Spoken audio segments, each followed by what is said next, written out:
Hello नमस्ते। अहिले म चाहिँ इचिकावा ओनो स्टेसन नजिकै छु। यो स्टेसन नजिकबाट जाने चाहिँ अब इचिकावा जू जो भाइरल मङ्की पन्चलाई हेर्न जाँदैछु।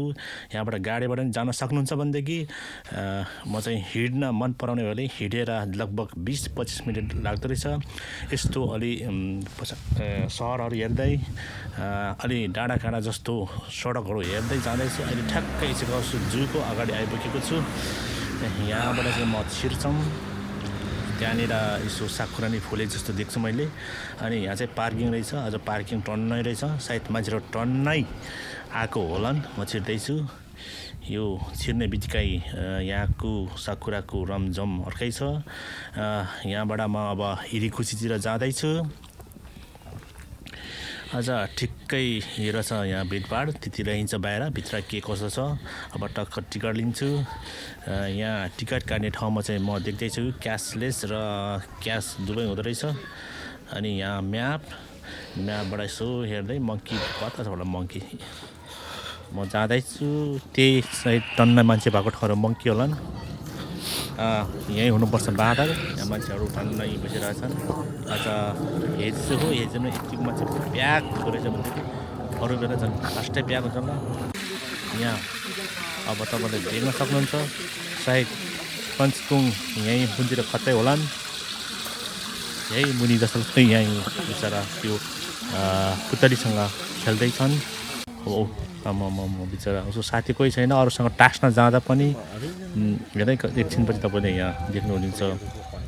खास यो पञ्चकुङ बाँदर चाहिँ जन्मिने बित्तिकै आमाले साथ नदिएपछि त्यहाँ काम गरिरहेको जूको मान्छेले पालेको र उसलाई आमा जस्तै चाहिँ अभावको अनुभव भएपछि यिनीहरूले विभिन्न पुतली बनाएर लास्टमा यो पुतली चाहिँ उसलाई अति मन पराउने र आमा जस्तै गरी आमाको यो काखमा बस्ने र त्यसै गरी उसले आमाको चाहिँ हुन्छ नि एउटा भावनात्मक रूपमा आमा हो भन्ने ठानेर त्योसँग खेल्ने गर्दै गर्दा यो फोटो जुन पोस्ट भयो एक्समा ट्विटरमा जब यसले विश्वको भावनात्मक रूपमा मन जित्यो र एउटा आमा नभएको बच्चा के हुन्छ र आमा कसरी खोज्छ भन्ने एउटा वर्ल्ड वाइड यो सबैको मन जितेको एउटा बाँदर हो।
जू चाहिँ यहाँभित्र छ भने जूभन्दा उत्तापट्टि चाहिँ के बोटानिकल गार्डन अनि रोज गार्डन अनि नेचर अब्जर्भेसन पार्क यो तिनवटा चाहिँ यहाँबाट यतातिरबाट भित्र जानुपर्ने रहेछ।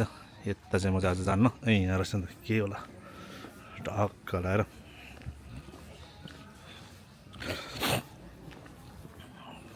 यहाँ रमाइलो ठाउँहरू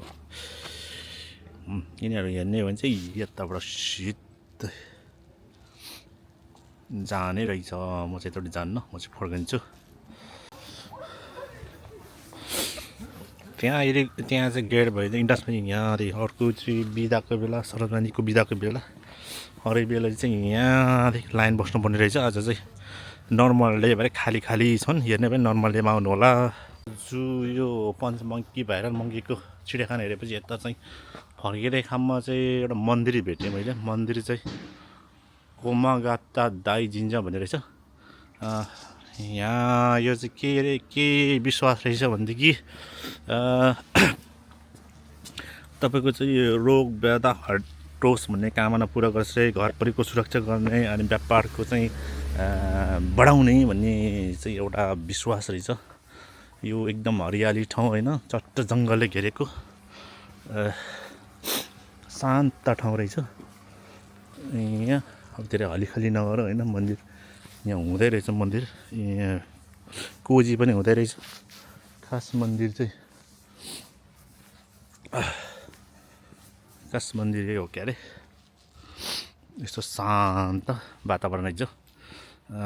ठक्क एउटा टुप्पो जस्तो रहेछ, जङ्गलबाट माथि उकेर आउनु भने मेन गेट चाहिँ यता हो। यहाँबाट तलबाट आउनु पर्ने रहेछ। मन्दिर चाहिँ एउटा बन्द रहेछ, तर पनि अब यहाँनिर गरौँ न।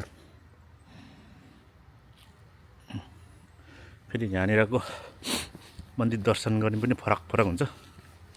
मैले यहाँबाट दर्शन गरेँ होइन, टक्क लाएर यस्तो रहेछ। यहाँ जङ्गलै जङ्गल छ होइन, यति हो। ठाउँ चाहिँ भयङ्कर रमाइलो छ। मेन आउने बाटो चाहिँ यता हो। एकदम शान्त वातावरण। उता बाँदरको जू हेरिसकेपछि तपाईँले यता आएर हेर्न सक्ने रहेछ।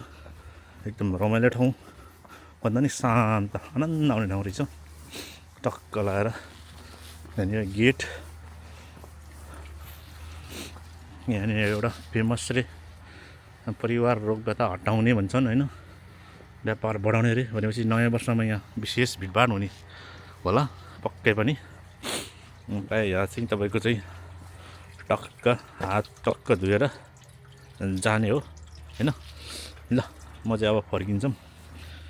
फर्किने चाहिँ यताबाट भयो। मेन गेट चाहिँ यहाँ मुनि छ। म चाहिँ पूर्वी गेटबाट छिरेको त आउने क्रममा। तपाईँहरूले यो ठाउँ पनि चाहिँ नबिर्सिनु होला घुम्नलाई है त हजुर। धन्यवाद।